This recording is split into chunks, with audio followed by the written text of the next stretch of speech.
এবং আমার ফ্যামিলি সবাই চায় যে আমি যেন টিভিতে আমাকে দেখতে পারে, এই জন্য আমার এই লাইনে আসা মেনলি।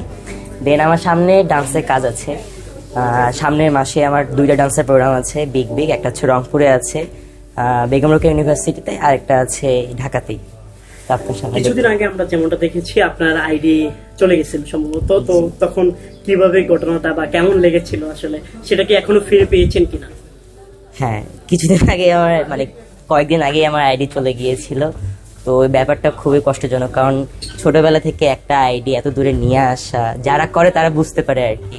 হ্যাঁ, আমি আইডি ফিরে পেয়েছি, কিছুদিন হলো আমি আইডি ফিরে পেয়েছি, এখন অনেক ভালো লাগতেছে।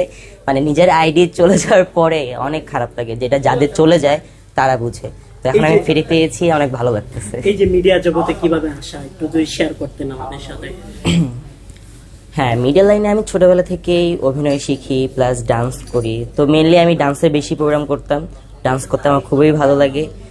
তারপরে হঠাৎ করে আমি ঢাকায় একটা কাজের লিঙ্ক পাই, তো আমার নাটকে একটা লিঙ্ক পাই।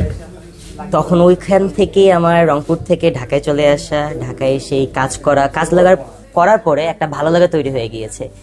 এই কাজের প্রতি একটা ভালো লাগা তৈরি হয়ে গেছে, সবার সাথে বন্ডিং, একদম ভালো লাগা কাজ করা শুরু হয়ে গিয়েছে। তখন থেকে আমার ইচ্ছা যে হ্যাঁ, এইভাবেই কাজ করব।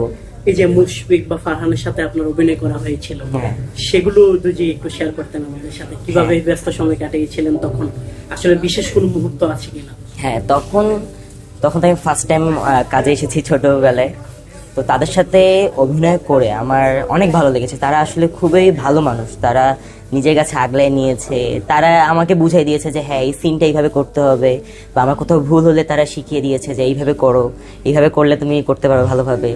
তো তাদের সাথে মেনলি বিশেষ সিন হচ্ছে, মজার সিনটা হচ্ছে, তাদের সাথে আমি শুটে গিয়ে একবার ঘুমিয়ে পড়েছিলাম, একদম শুটিংয়ে ঘুমিয়ে পড়ে গিয়েছিলাম। তো তারা আমাকে হুট করে এসে ভয় পেয়ে দিয়েছে যে হ্যাঁ উঠো, তোমার সিন। আমি তো ভয় পেয়ে গেছি, বলে কি হয়েছে, পরে বলে যে তোমার সিন এখন আসবে, তুমি যাও।